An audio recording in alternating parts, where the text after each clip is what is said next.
The restaurant was called Embers. On this December evening, 3 days before Christmas, its windows glowed amber against the falling snow outside, casting warm light onto the sidewalk where holiday shoppers hurried past with bags of wrapped presents. Inside, the air smelled of roasted meat and expensive wine, and soft Christmas carols drifted from hidden speakers throughout the candlelit dining room. Crystal chandeliers hung from the ceiling, and the tables were draped in white linen that probably cost more to clean than Marcus Webb earned in an hour. He arrived wearing his only sport coat, the one he reserved for parent-teacher conferences and job interviews, feeling immediately out of place among the well-dressed couples and business executives who populated the other tables. He waited at a table set for two beneath garlands of pine and silver bells, checking his phone every few minutes with growing unease. 40 minutes passed, then 50. The messages he sent went unanswered, disappearing into a digital void that offered no explanation or comfort. But the food kept coming in dishes. He never ordered bottles of wine. He never requested each one placed before him by servers who smiled professionally and said nothing about the empty chair across from him. When Marcus finally stood to leave, his face burning with a mixture of humiliation and confusion, the manager appeared with a bill that made his stomach drop. $873. The number seemed to pulse on the paper, mocking everything he thought he knew about this evening. Before he could speak, before he could stammer out some inadequate explanation or plea for mercy, a woman's voice cut through the soft holiday music from somewhere behind him. "Put that on my account, and we need to talk about how this happened." Marcus turned toward the voice, his face burning with shame and confusion. The woman was already on her feet, moving with quiet authority across the candlelit dining room. She wore a simple black dress, no jewelry, except for a thin gold watch, and her expression revealed nothing as she approached the tense scene unfolding near his table. "I appreciate the offer, sir," Marcus said, his voice tight with embarrassment, "but I can't accept that kind of help from a complete stranger. I don't even know you." The woman didn't argue or try to reassure him with empty platitudes. She simply looked at him with steady gray eyes and said, "You didn't order this food, you weren't told the prices, and you've been sitting here for nearly an hour waiting for someone who clearly never intended to show up. What happened to you tonight wasn't your fault, and it shouldn't cost you money you probably can't afford to lose." The manager, a slender man in his 50s with silver hair swept back from his forehead, shifted uncomfortably beside them. "Ma'am, our policy requires that all orders placed at a table be settled by the party occupying that table. I'm sure you understand that we can't simply—" "I'm aware of your policy," she interrupted, her tone measured but carrying an edge that made the manager stop mid-sentence. "I'm also aware that your staff seated this gentleman at a table with a prearranged order without confirming his identity or explaining the arrangement. That's not standard procedure. That's negligence, and it's exactly the kind of negligence that creates serious liability for this establishment." Marcus watched the exchange in silence, his hands still gripping the back of his chair. Part of him wanted to walk away, to disappear into the cold December night and pretend none of this had ever happened. The humiliation was already burning in his chest, and having this stranger witness it only made everything worse. But another part of him, the part that had spent 4 years learning to swallow his pride for the sake of his daughter, recognized something in this woman's intervention. She wasn't trying to rescue him out of pity or condescension. She was correcting something she found genuinely unacceptable, as though injustice itself offended her sensibilities. The manager's expression flickered between professional composure and barely concealed annoyance. "If you'd like to file a formal complaint about our procedures, I can certainly provide you with the appropriate contact information. What I'd like is for you to apologize to this man, quietly, sincerely, and then process the payment I've offered without making any record of his name or his presence here tonight. Can you do that?" A long pause followed her words. Marcus could hear the soft clinking of silverware from distant tables, the murmur of conversations that had nothing to do with him, and underneath it all, Christmas carols about peace on earth and goodwill toward men.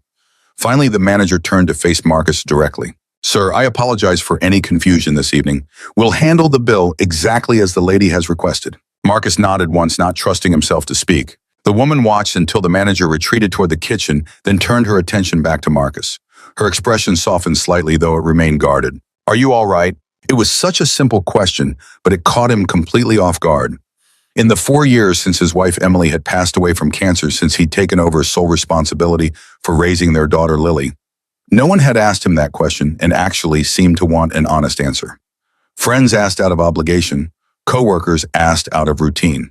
But this stranger asked as though she genuinely wanted to know. "I don't know," he admitted, the honesty surprising even himself. "This whole night has been something I can't quite process. I thought I was meeting someone. someone I'd been talking to for weeks, and instead I got this. A con, she said plainly. A deliberate scheme designed to extract money from you through embarrassment and confusion. Someone used a dating app to lure you here, arranged an expensive meal under your reservation without your knowledge, and planned to leave you holding a bill you couldn't possibly have expected. You're not the first person this has happened to, and you won't be the last unless something changes. Marcus felt those words settle into his chest like stones. A con, a scheme. He thought about the profile photo of the woman he had been messaging for 2 weeks. Her warm smile and kind eyes, the way she'd laughed at his self-deprecating jokes about being a single dad who couldn't cook anything more complicated than grilled cheese sandwiches. He thought about the hope he'd allowed himself to feel, the careful optimism that maybe, just maybe, he was ready to try again. Why would someone do this? Because they can, she said simply. Because this restaurant has a reputation for discretion, and because men who come here alone, hoping to impress someone they've never met, rarely make a scene when things go wrong. They pay the bill, swallow their shame, and never talk about it again. He looked at her directly for the first time, really studying her face. No pity in her expression, no condescension or judgment. Just a kind of clear-eyed recognition of the facts as they existed. "Thank you," he said finally, "for stepping in like that. You really didn't have to get involved." "No," she agreed, a slight smile playing at the corners of her mouth. "I didn't, but I wanted to." She paused, then gestured toward the table where he'd been sitting. "The food is already made. It would be a shame to let it go to waste, and I suspect you could use a decent meal that doesn't come with any strings attached." The woman returned to her own table, a corner spot with a clear view of the entrance, and sat down gracefully. She left the seat across from her empty, an invitation, not a command. Marcus stood there weighing his options. He could leave now, walk out into the cold December night, and try to forget any of this had happened. That was the safe choice, the choice that protected what remained of his dignity. But something made him stay. Maybe the genuine kindness he'd seen in her intervention. Maybe simple loneliness. Or maybe something Lily had said 3 months ago when she found him eating leftover macaroni and cheese over the kitchen sink at 11 o'clock at night. "Dad," she'd asked with the devastating honesty only a 7-year-old can muster, "are you lonely?" He'd lied to her, then told her he was fine, but they both knew the truth. He sat down across from the stranger who had just paid $800 to spare him from humiliation. She poured water into his glass without comment. "I recommend the risotto. It's probably the only thing on this menu that's actually worth what they charge for it." Despite everything, Marcus felt the corner of his mouth twitch. "I thought the food was already ordered." It was, but you can still enjoy it without pretending it's worth $800. Outside the frost-covered windows, the snow had begun to fall more heavily. Thick flakes drifting down through the glow of Christmas lights strung along the street. Inside the restaurant hummed with quiet conversations, people celebrating the holiday season, with family and friends unaware of the small drama that had just unfolded. The conversation that followed was careful, circling around the obvious pain points without landing directly on them. She asked what Marcus did for work, and he found himself telling her about his job at the community center in Portland, how he spent his days coaching youth basketball for kids who reminded him of himself at that age, running after-school programs for families who couldn't afford private childcare, filling out grant applications that never seemed to lead anywhere meaningful. She asked about his commute, and he described the 20-minute drive through downtown, past old brick buildings, slowly being converted into expensive loft apartments he would never be able to afford. She listened more than she spoke, and when she did offer something about herself, it was measured and careful. She mentioned traveling frequently for work, though she didn't specify what that work entailed. She described a childhood spent in New England winters filled with deep snow and long silences that taught her to appreciate solitude. She said nothing concrete about what she actually did for a living. Marcus found himself relaxing despite the strangeness. There was something grounding about her presence, a steadiness that made him feel less like a man who had just been publicly humiliated and more like someone simply sharing a meal with an interesting new acquaintance. "Can I ask you something?" he said, eventually setting down his fork. "You can ask. I might not answer. Why were you eating alone tonight? A place like this 3 days before Christmas. Most people come with family or dates." "I was waiting," she said simply, "for the right moment to see something clearly." Marcus didn't fully understand what that meant, but he sensed it was all the answer he was going to get tonight. So instead of pushing further, he offered something of his own. "I haven't done this in a long time," he admitted. "The dating thing. My wife passed 4 years ago. Lily, our daughter, she's 7 now. She's been asking questions I don't have good answers for. Last month, she wanted to know why I don't have any friends who aren't also her friends." He laughed softly, but there was no real humor in the sound. Kids have a way of pointing out the things you're trying hard not to notice about yourself. Something shifted in her expression, a flicker of recognition or perhaps understanding. "That's a brave thing," she said quietly. Trying again. "Most people find reasons to stay comfortable in their loneliness." "Is that what you did?" "Stay comfortable." The question came out before Marcus could stop himself, more personal than he had any right to ask a stranger. "For a while, yes," she said after a moment. "After my father died, I buried myself in work and told myself it was responsibility. But comfort has a way of becoming its own kind of trap." Before Marcus could respond, a waiter appeared and murmured something in her ear. Whatever he said changed her posture immediately. She straightened in her chair, her jaw tightening. "Tell him I'll be there in 5 minutes." The waiter retreated. "Everything okay?" Marcus asked, recognizing the shift in her attention. "A work matter, nothing that can't wait a few more minutes." But Marcus could see the truth in the set of her shoulders, the way part of her had already moved on. He recognized that look because he'd worn it himself countless times. "You should go," he said. "Really, you've done more than enough for me tonight." She studied his face for a longer moment. Then she reached into her bag and produced a simple white business card, which she placed face down on the tablecloth between them. "If anything else comes of tonight, if anyone contacts you, or if you notice suspicious charges, call that number. Someone will help." Marcus picked up the card, but didn't turn it over. "Will I see you again?" The question surprised them both. "Perhaps," she said finally. "Portland isn't as big as it pretends to be." She gathered her coat and walked toward a back door Marcus hadn't noticed before, one that clearly led somewhere other than the main entrance. Only after she had disappeared through that door did Marcus turn over the business card. The name printed on it was Claire Ashford in elegant serif type. Below that, in smaller letters, Chief Executive Officer, Ashford Hospitality Group. Marcus stared at those words, feeling the evening rearrange itself in his mind. Ashford Hospitality Group. He'd seen that name on hotel chains, on brass plaques outside expensive restaurants. The woman who paid his bill, who listened to him talk about his dead wife and lonely daughter, wasn't just some random customer.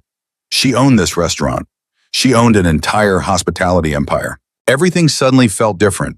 The careful questions she had asked, how she knew exactly how the scam worked before he'd explained anything. Of course she knew. This was her business, her staff, her responsibility. Marcus stood abruptly, accidentally knocking his water glass. A busboy materialized to clean the spill. Marcus grabbed his coat and headed for the exit. The December air hit him like a physical blow, sharp and cold. Snow was falling heavily now, dusting parked cars and the Christmas wreaths on every lamppost. He stood on the sidewalk, breath forming clouds, trying to make sense of what just happened. A CEO, a billionaire probably. She had personally intervened in his humiliation, shared a meal with him, given him her card. Why would someone like that bother with someone like him? The questions multiplied as Marcus walked to his car, a 12-year-old Honda with a cracked windshield and a heater that worked intermittently. By the time he pulled into his driveway 25 minutes later, passing houses decorated with twinkling lights, he still had no answers. Mrs. Patterson was sitting in his living room when he came in, knitting needles clicking steadily. "How was your big date?" "Interesting," Marcus said. "Lily give you any trouble?" "Went down around 8:30. She wanted to wait up for you." Marcus thanked her, paid the $20, and watched her shuffle to her own house next door. Then he climbed the stairs to his daughter's bedroom and pushed open the door. Lily was curled on her side, one arm wrapped around the stuffed elephant she'd had since infancy. A paper snowflake she'd made at school hung in the window, casting delicate shadows on the wall. Marcus sat on the edge of her mattress and brushed a strand of hair from her forehead. "Hey, Dad," she murmured, not quite awake. "Hey, sweetheart, go back to sleep." "Did you make a friend?" The question cut through him. Such a simple thing to ask. She just wanted her father to be happy. "I don't know," he said honestly. "Maybe, we'll see." The next evening found Marcus back at the community center, running basketball drills with middle schoolers. It was mindless work in the best sense, the squeak of sneakers on the gym floor, the echo of bouncing balls, the shouts and laughter of kids who hadn't yet learned to be disappointed by life. But his mind kept drifting back to Claire Ashford. He'd spent his lunch break researching her. The internet had plenty to say. 38 years old, only child of restaurant magnate Harold Ashford, who had built a modest Portland steakhouse into a regional empire before his death 6 years ago. Claire had taken over the family business at 32 and expanded it aggressively, acquiring competitors, opening new locations, pushing into the hotel sector. The articles painted a complicated picture. Some praised her as a visionary, others described her as ruthless. There were mentions of lawsuits settled out of court of former partners who spoke anonymously about feeling betrayed, but there were also profiles highlighting her charitable work, her investments in local food banks, her quiet funding of scholarships for hospitality students. Marcus couldn't reconcile all these different versions with the woman who had asked about his daily commute. After practice ended and the last kids were picked up, Marcus stayed behind to lock up. He was reaching for the alarm panel when his phone buzzed. Unknown number, Mr. Webb.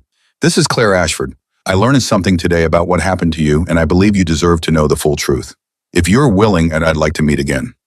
Somewhere public. Marcus typed back when and where. They met the next afternoon at a coffee shop in the Pearl District, windows decorated with painted snowflakes. Claire was already there, looking different in daylight, less polished, shadows under her eyes, hair in a simple ponytail. Thank you for coming, she said as Marcus settled into the chair across from her. I know this must seem strange. Strange is one word for it. A barista took his order, black coffee. Neither spoke until it arrived. I owe you an explanation, Claire said finally. What happened to you wasn't random. It was part of a deliberate pattern that's been happening in my restaurants for over a year.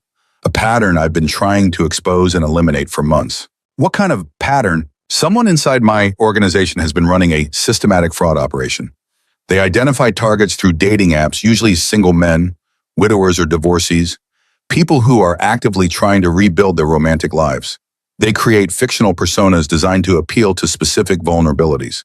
They establish relationships over weeks, building trust.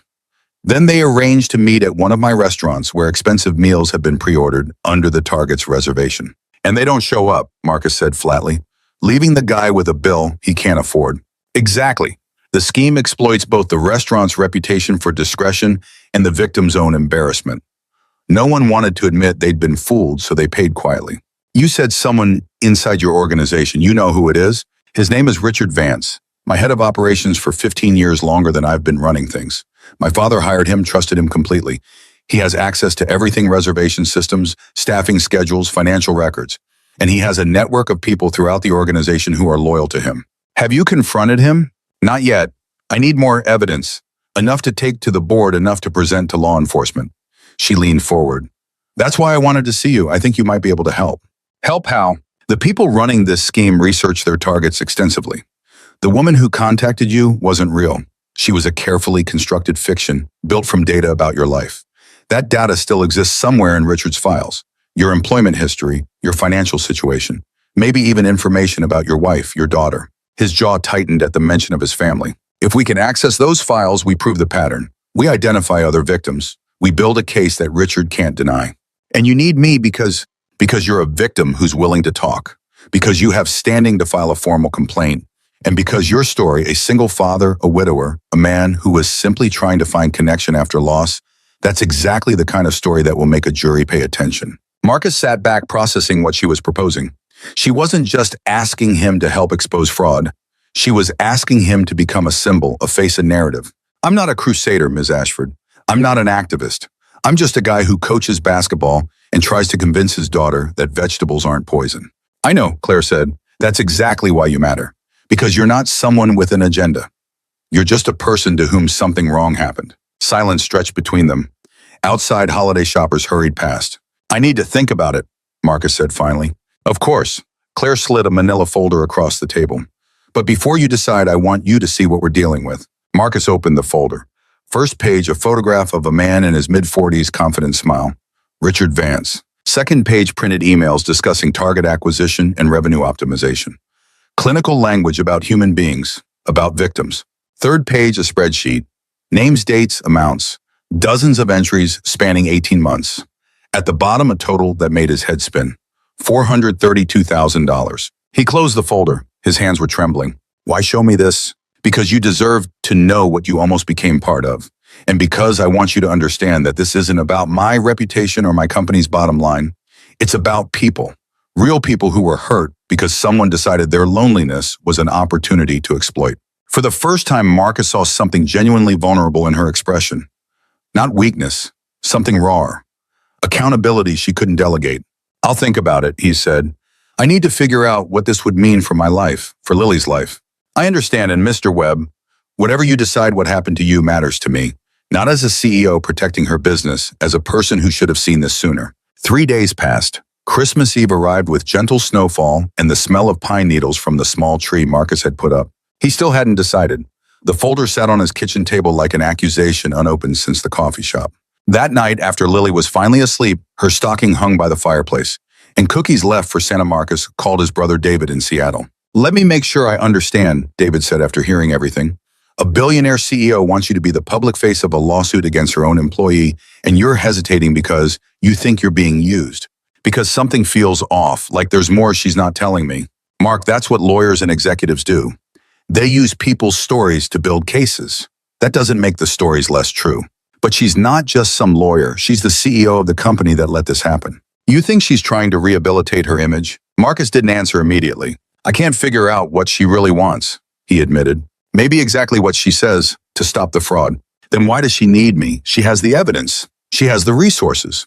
Because victims have power that corporations don't. A face makes it real. David paused. Look, if your gut says something's off, listen. My gut thought that dating profile was real. David laughed. Fair point. What's the worst case if you say yes? My name gets dragged through media. Lily finds out her dad was tricked by a dating scam. Best case, I help expose something real. Prevent others from going through what I went through. Is that what you want? Marcus looked at Christmas lights blinking on Mrs. Patterson's porch. I want what happened to mean something, not just random bad luck. Then maybe that's your answer. On December 26, wrapping paper still scattered across his living room floor, Marcus called Claire and told her he was in. 2 weeks later, Marcus sat in a conference room on the 32nd floor of Ashford Hospitality headquarters. Lawyers and PR specialists surrounded him. They were preparing for the board meeting where Claire would present her evidence against Richard Vance. Marcus was supposed to give a 5-minute statement. The lawyers had coached him until the words lost meaning. Something felt wrong. It had started the day before when he overheard 2 executives talking in the hallway. Ashford's really going all in on this, one said. Think she actually cares about the victims, or is this just damage control? Does it matter either way Vance is done? She gets to look like the hero who cleaned house. Those words lodged in his mind. Now sitting in the conference room, questions multiplied. Why had Claire been at Embers that night? She claimed she received an anonymous tip, but she'd been investigating for months. If she already knew about the fraud, why need a tip? More importantly, why had she chosen him? Dozens of victims on that spreadsheet. She had intervened only for Marcus Webb, sat with him, given him her card, made him the centerpiece. Was it because his story was compelling? Or because he was particularly vulnerable? A single father with limited resources, someone who would ask fewer questions. The conference room door opened. Claire entered in a dark blue suit. 30 minutes before the board convenes, she announced. Any final questions? Marcus looked around at the professionals paid to make Claire look good. Actually, yes, he said, and the sharpness in his voice made heads turn. About the night we met. You said you received an anonymous tip, but you'd been investigating for months. If you already knew about the scheme, why did you need a tip? Silence fell over the room. The tip provided specific details, Claire said carefully. A date, a time, a method. It confirmed things I suspected but couldn't prove. And you just happened to be available. No other commitments 3 days before Christmas. I made myself available. This was important. Important enough to sit down and have dinner with one of the victims, to share personal information, to make me feel like we had some kind of connection. The PR director started to speak, but Claire raised her hand. If what you're asking is whether my intervention was genuine, the answer is yes. I didn't know who you were when I walked into that restaurant. And that's why you're putting me in front of your board, because I'm a person, not just a name. Your story illustrates what's been happening in a way that numbers can't. My story matters to your case, but do I matter or am I just another asset? Silence stretched unbearably. Then Claire stood. Everyone out. I need to speak with Mr. Webb alone. The lawyers protested. She silenced them with a look. Within 30 seconds, the conference room was empty. Claire moved to the chair directly across from Marcus. You're right to question my motives, she said quietly. I haven't been entirely honest with you. About what? About why I chose you. She folded her hands on the table. When I received that anonymous tip, it didn't just contain general information. It included a list of upcoming targets. Your name was on that list. I knew who you were before you walked into Embers. Marcus felt his chest tighten. You knew my name. Your situation, your vulnerabilities. The same information Richard's people had gathered. I made a decision to intervene specifically in your case. Why? Claire was quiet for a moment. Because of your daughter, Lily. Marcus felt the room tilt. The dossier on you included information about her school, her schedule details that had no legitimate purpose. And at the bottom, there was a note about contingency measures, steps to take if you resisted paying the bill. What kind of steps? Threats, implied threats about contacting Child Protective Services, suggesting you were an unfit parent who frequented expensive restaurants while neglecting responsibilities. It was leverage, insurance to make sure victims stayed quiet. Nausea rose so quickly Marcus had to grip the table. They were going to threaten my daughter. They never got the chance. I made sure of that. But yes, that was Richard's playbook. Her voice was steady, but Marcus could see the tension in her jaw. When I read that dossier, something broke in me. I have no children of my own. I've made choices that prioritize career over everything. But the idea that someone could weaponize a 7-year-old girl who just wants her father to be happy. She shook her head. I couldn't let that stand. Marcus released the table. His hands were trembling. So your intervention wasn't about me, it was about her. It was about both of you. Richard saw your love for your daughter as a vulnerability to exploit. I saw it as something worth protecting. You could have told me this from the beginning. I was afraid that if you knew how much I knew about you, you would never trust me. And I needed your trust. Not just for the case, she paused, for reasons I don't entirely understand myself. The clock on the wall ticks steadily. The board meeting starts in 15 minutes, Claire said. You can still walk away. And the case against Vance. We have other evidence. Your absence would hurt, but it wouldn't be fatal. Marcus thought about the spreadsheet. All those names, he thought about other children whose fathers might be destroyed by this scheme. I'll stay, he said finally. I'll give my statement. But when this is over, you and I are going to have a longer conversation about what honesty actually means. Something flickered across Claire's face. Relief, maybe something else. That's fair. The board meeting lasted 3 hours. Marcus delivered his statement as rehearsed, describing the night at Embers. The waiting, the confusion, the bill. He didn't mention the dossier or the threats against Lily. By the time the vote was taken, he was exhausted. But the vote went in Claire's favor. Richard Vance was immediately suspended pending investigation. The board authorized an external audit. A victim compensation fund was established. In the weeks that followed, the story unfolded. Local news first, then national outlets.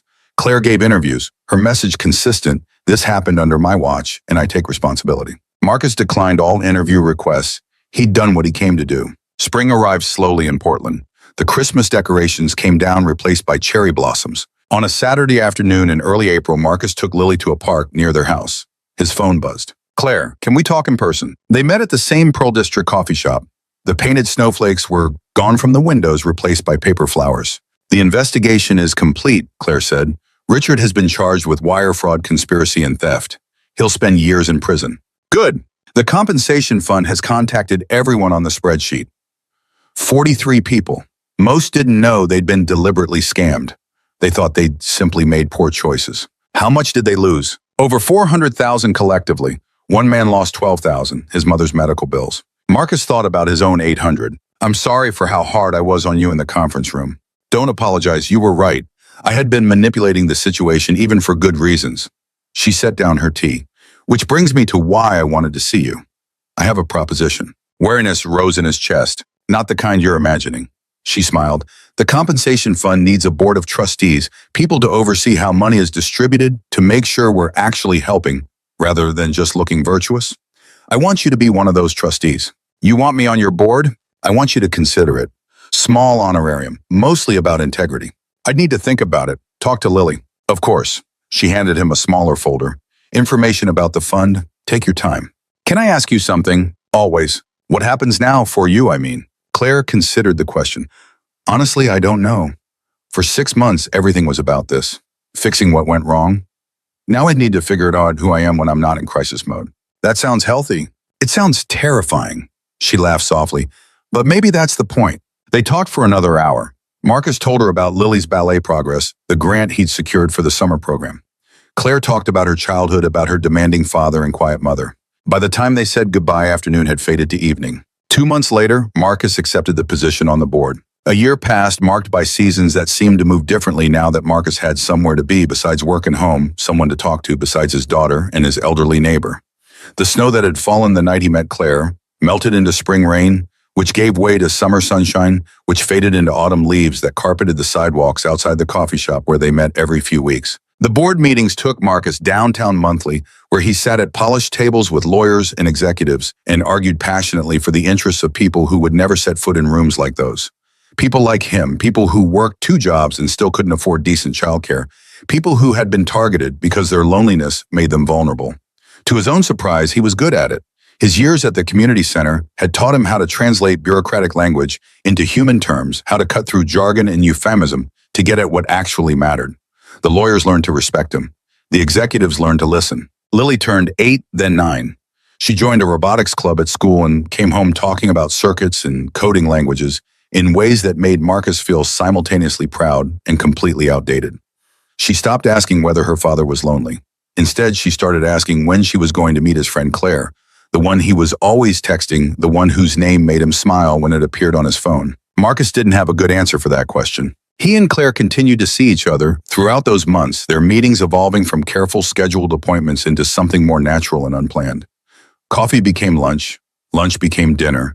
Dinner became long walks through Portland's parks, conversations that stretched for hours and covered everything from childhood memories to fears about the future. They talked about work and family and the strange, unlikely path that had brought them together. They talked about loss and loneliness and what it meant to try again after everything had fallen apart. But neither of them named what they were building, neither willing to be the first to acknowledge that this had become something neither had expected. Trust Marcus had learned through 4 years of raising a daughter alone through one terrible night in a restaurant. And everything that followed was something earned over time. It couldn't be rushed or demanded or assumed. It had to be demonstrated day after day, choice after choice, until it became as natural as breathing. On a Thursday evening in late September, with the first hints of autumn coloring, the trees outside, Marcus was walking to his car after a board meeting when Claire caught up with him in the parking garage. "Got a minute? Everything okay?" "Everything's fine. There's something I've wanted to say for a while, and I keep finding reasons not to, so I'm just going to say it." Marcus waited. "That night at Embers, when I asked if you were all right, I wasn't just being polite. I was recognizing something in you. A loneliness I understood even though our lives looked completely different. I remember. What I didn't tell you is that I went home that night and couldn't sleep. Not because of the case or Richard or any business concerns. Because of you. Because you were the first person in years who looked at me like a human being instead of a title." His heart accelerated. "I'm not asking for anything," she said quickly. "The power dynamics are complicated. You have Lily to think about. Trust takes time." She took a breath. "But I needed you to know that whatever this is, friendship or partnership or something else, it matters to me. You matter to me. Not as a witness or a case study, as Marcus, as the person who reminded me what it feels like to be seen." The parking garage was empty except for them. Fluorescent lights hummed overhead. "Lily's been asking about you," Marcus said slowly. Claire blinked. She wants to know why she hasn't met my friend Claire yet. I'm running out of excuses." A smile broke across her face. "What kind of excuses?" "The kind that collapse under 9-year-old cross-examination." He stepped closer. "Maybe it's time to stop making them." "Maybe it is." They stood there at the empty garage, two people who had found each other through the strangest of circumstances and chosen each other through something much harder to define. The fluorescent lights hummed overhead, casting harsh shadows that somehow seemed softer in the space between them. Outside, somewhere beyond the concrete walls, the city continued its evening routine, cars honking, people hurrying home to families and dinners, and the ordinary moments that made up a life. But in this moment, in this unlikely place, something shifted between them. "Fair warning," Marcus said, his voice lighter than it had been in years. "Lily's intense about her robotics projects. She'll try to recruit you within 5 minutes of meeting you. I look forward to it. And I still have questions about trust and power and keeping this honest, about how two people from such different worlds make something real. I would expect nothing less from you. Those questions are why I trust you." He reached out and took her hand. A small gesture, barely more than a touch, but it held everything neither of them had been ready to say for the past year, and every conversation that had circled around this moment, without quite landing every glance that had lingered a moment too long. "Come to dinner," he said, "Saturday. Nothing fancy, just homemade spaghetti and a 9-year-old who will absolutely interrogate you about your intentions toward her father." Claire laughed, and the sound echoed through the empty garage like music, like promise, like the beginning of something neither of them had dared to hope for. "I accept on one condition." "What's that?" "We split the bill." Marcus smiled, really smiled, the first genuine, unreserved smile he'd allowed himself in what felt like a lifetime. Not since Emily, not since before the diagnosis, before the funeral, before he'd learned to be both mother and father to a little girl who just wanted her daddy to be happy. "Deal."